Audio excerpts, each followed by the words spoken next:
Tonight, a standoff at a Ministry of Fisheries checkpoint. Anything else? You're putting us through, you idiot. You got the puppies, keep the... A rescue at sea. This is too sloppy, we're going to smack to death.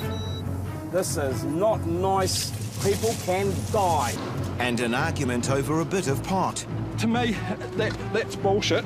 I can see why people get peed off with you guys. It's Labour weekend in Auckland, and over 20,000 boats are out on the water. So, with this many boats jostling for space, it's no surprise when Auckland Coastguard Volunteers gets its first call. A yacht has run aground in the eastern bays. The seemingly minor incident is posing a major obstacle for other boaties. What's the hull colour? White. Someone getting that information? Hanging on. Coming up. Stow everything, might be a little rough through the channel. But before they can help the yacht, they need to track down its exact location. Coastguard radio, this is Rescue Alpha. Did you say Pine Harbour Marina, over? All I could hear was Rescue Alpha, Pine Harbour. There's a vessel on the channel there which has run aground, over.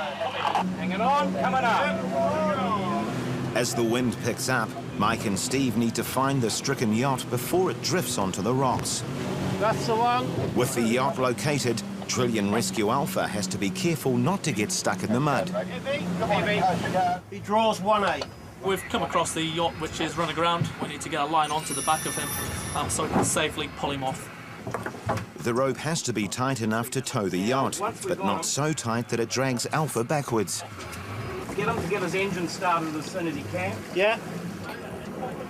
Oh, he's cooked the motor. He's cooked it? Yeah. Oh, jeez. This simple rescue is turning into a major headache. They've lost their engine altogether, so they have no power, and they've got limited area to actually sail out of this channel, so it's made it a little bit warm for the poor guy. Okay, we're going to have to be fairly smart with this. Get that rope on! The plan is to use a barge technique and drag the yacht from both ends. We're putting them alongside us, so there's no room to tow them in here. Mike raises the Delta flag, warning other boats to keep back while the rescue takes place. But in typical Auckland fashion, not everyone is prepared to give way on the ocean highway. Okay, we'll wait for him. And then another. Come on! I'll never get you off at this rate. Right, we're trying to get this yacht off in the mud, and there's a lot of traffic coming out of the marina, and they're not getting out of our way. So it's causing us quite a bit of trouble. Going across your bow. It's going from plain rude to dangerous as the next launch narrowly misses hitting the rescue attempt. Well, the launch coming out just refused to give way. He was going to come out regardless of what we was doing. So, very, very inconsiderate. Eventually, with the sea clear, the yacht is slowly towed from the shallow waters back to the owner's marina. But before they've caught their breath, they receive another call. There's been a reported sunken boat. There is Joe Public on scene that have picked up the people, but there is debris in the water which we need to get cleared out of the way and pick up the people off the private boat. The yacht White Eagle has just rescued 4 crew from a sinking boat, the May West.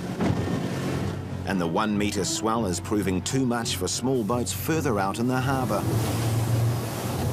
With no idea of the severity of the crew's injuries or the location of the sinking yacht May West, time is of the essence. Hanging on. Go. Hang on.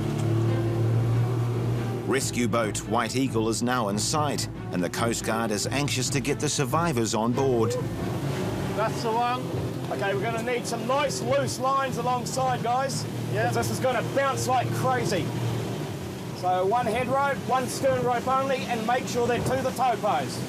But with over a metre swell, it's too choppy for ropes. Mike has to come up with another plan. That means we're not going to tie up to them, we're just going to nose up to them and maybe transfer people off from there. It's just too sloppy, we're going to smack to death. On first sight, the rescued sailors look distraught and sodden, but otherwise unhurt. Right, jump. 1 in. That's it. Good work. Well done. Right, 4 aboard. 4 aboard, thank you. As Mike assesses the condition of the survivors, Everybody okay? In the cabin, Ali can't believe how a simple trip could go so horribly wrong. We were going fishing today. Why can't we? We hadn't even put out our lines yet. We were going out and got too rough, so we turned around and come back. And then the boat started filling up with water and it was over within like 10 seconds. Meanwhile, Mike and Steve are looking for the sinking yacht and fuel. Roughly how much fuel did you have on board? Full 2-tank fuel, about 50 litres. About 50 litres. But with only a rough idea where the yacht is, the search proves difficult. Okay, we've got lookouts. The wreck possesses a navigational hazard, so they need to act quickly. And it's not long before the crew spot the fuel, but no May West. Coastguard Rescue Alpha can confirm an oil slick have found on our current position. Despite finding the fuel, Alpha has more pressing matters. 2 of the survivors are going into shock. Do we have any blankets or anything in there? 2 of my patients are starting to develop some symptoms. One is now starting to thaw out enough to have a knee injury. Just keep your legs warm, mate, yeah? We're making our best comfortable speed back to Half Moon Bay to meet up with an ambulance and play it safe and get these guys checked out by the Amdy. Loss of body heat to water is a major cause of death in Kiwi boating accidents, a fact known only too well to the Coast Guard. This is not nice. People can die. As Rescue Alpha docks at Pine Harbour Marina, the rescued yachties are met by St John's ambulance. A little bit concerned about the leg, but they're in the best hands now. But it doesn't look like it's broken. It looks like a very bad sprain from the sinking. For these wannabe fishermen, it's been a very lucky escape. However, their yacht, May West, was not quite as lucky and sunk, leaving only debris. This is probably just, you know what I mean, see? Yeah.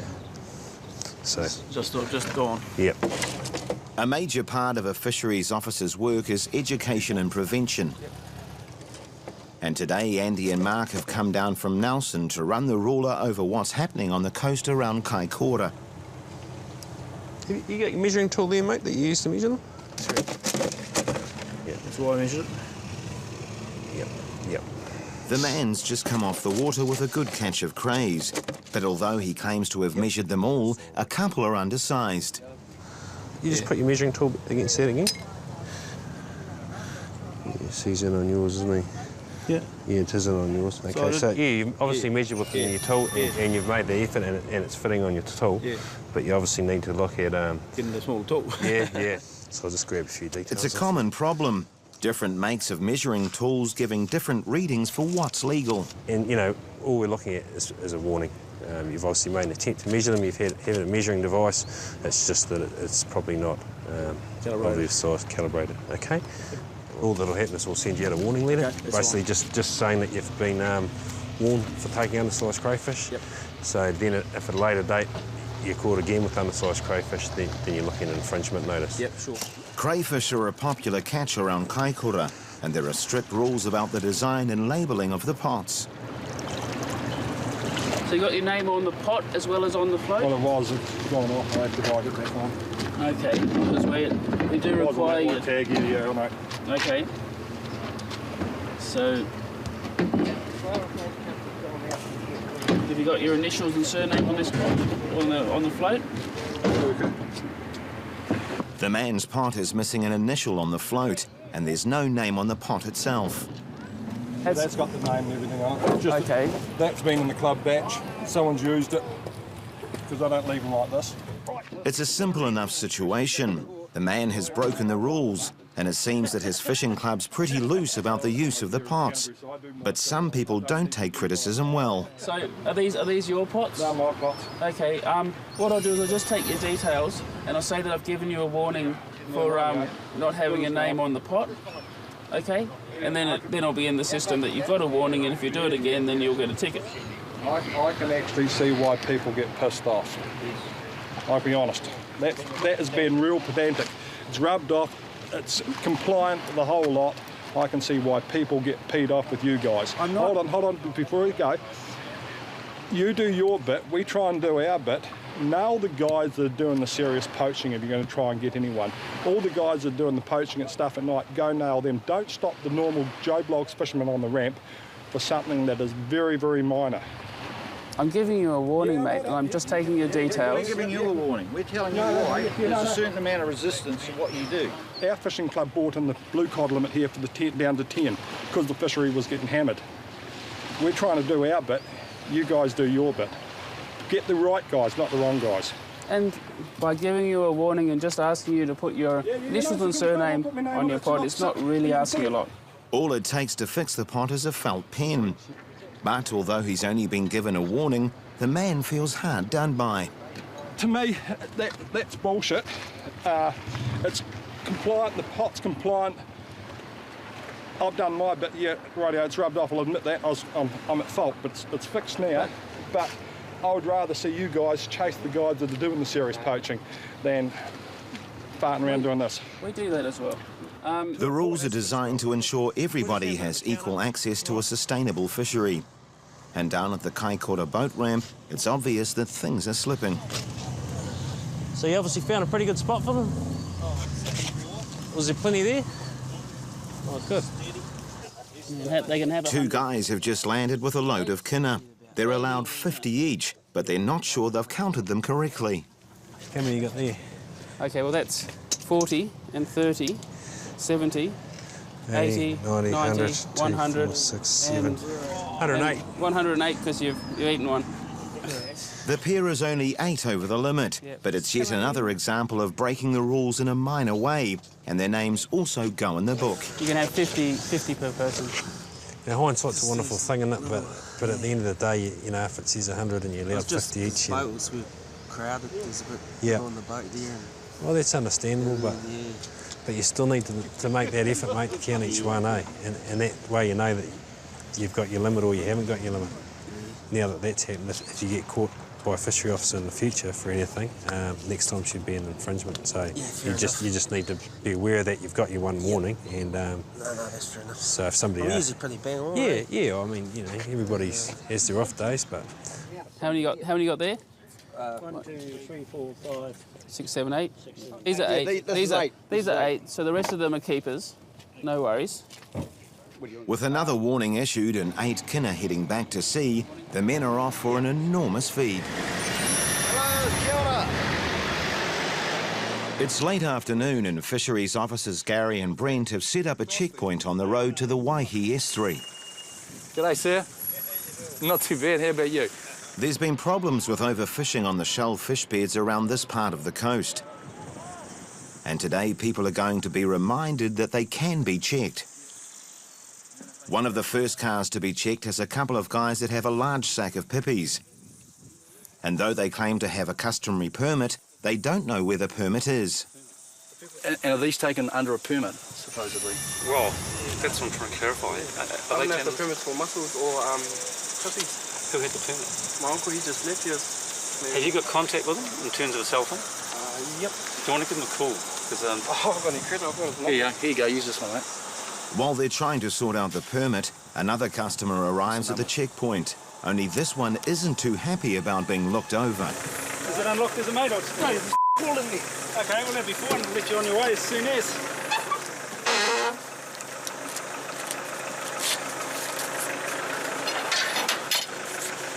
Have a good look. Might miss something. Oh, he always has a good look.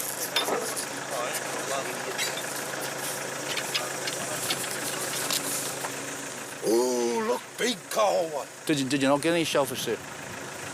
What does it look like, mate? I don't know. I'm asking. Have a look. Well, it's easy to ask you, isn't it? I told you before you started looking, there was nothing in there. No, we're just doing our job, sir. Yeah, well, I'm just mine, mate. I'm done at the fin. Oh, okay. Oh, very nice. Thanks for that, mate. Yep. Have a good day. That's good. Thank you, sir. See you later. By the time the disgruntled kaitiaki hits the road, the other 2 guys have got a lead on the permit they claim they've been fishing under. Hello. Yeah, hello. Yeah, we've, it's Gary McInerney, a Fisheries Officer speaking. We've pulled up your your young men at a road check and they've got some pippies on board. They've got far too many and they're telling us you've got a permit. Is that correct? Yeah. Would you mind coming back to the... Yeah.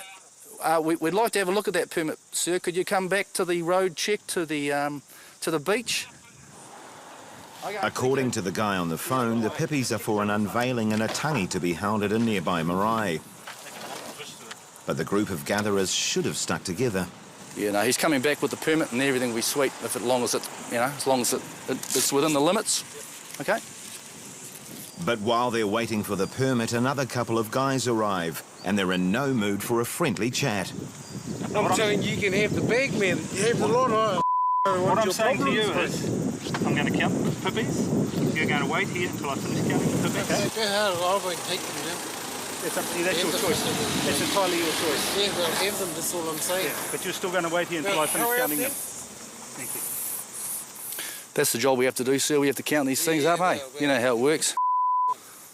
Did you read the sign down there, sir, about how many you're allowed? I didn't even see it. Didn't you?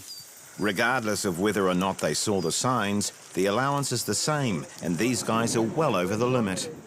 As you probably suspected, you got too many guys. Well, give them here and I'll take them back. Well, we'll drop them off back down there. No, I can do that. But what I need from both of you is your names and addresses and personal details.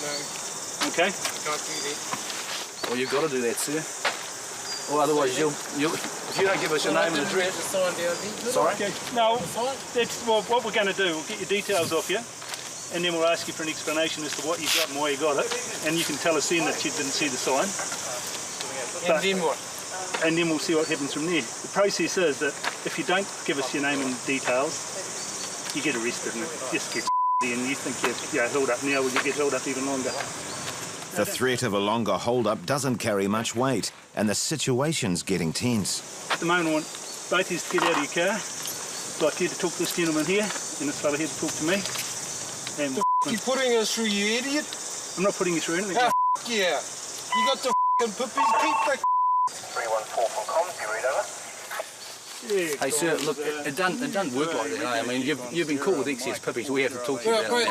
Seas just down there, I can go and dump them back. That's not that simple. That's it. That's not how it works. Oh, that's how it works. No, it isn't. They're not going to die between here and there. No, we'll put them back. That's fine. That's our job. We've got no problems with doing that. No, we'll do that.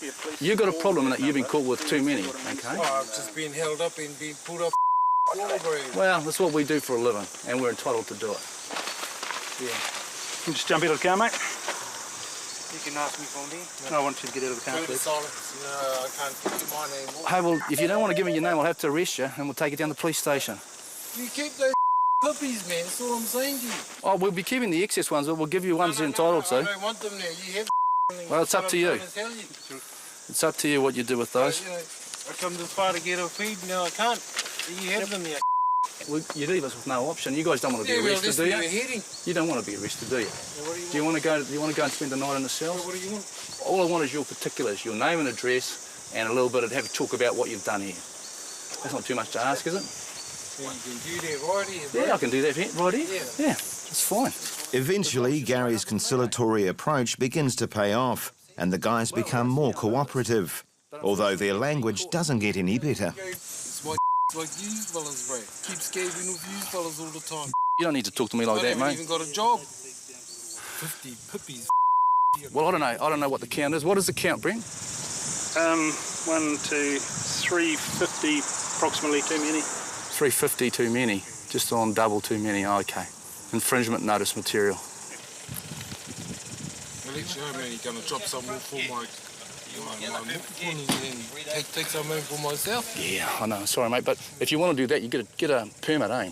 You can get a permit and take extra, because what you got there is just over 2 times what you're entitled to. But that's an infringement notice offence. With the standoff averted, it only takes a few more minutes to get the details the officers need. Initial that for me, please. Just down the base at the bottom there. After an unpromising start, Gary and Brent have turned the situation around, but it's still going to cost the guys $1,000. It'll be an infringement notice. Cost them $500 each. Yeah, so that'll help them to remember in future. As the afternoon draws to an end, news comes through that the 2 guys with the pippies are in the clear. The press on that truck failed to tell us there were more people coming. And of course the young guys didn't know anything, and it checks out over. It's been a successful day, and there's no doubt in Gary's mind that these operations are important. It's a very, very productive harbour. Take the family out, you can get a feed. It's a great little place. That's why we're taking extra care to protect it. Because if this resource was totally left unprotected, I'm sure it wouldn't be long before it'd be overfished and nobody would be able to get a feed out of this place. So.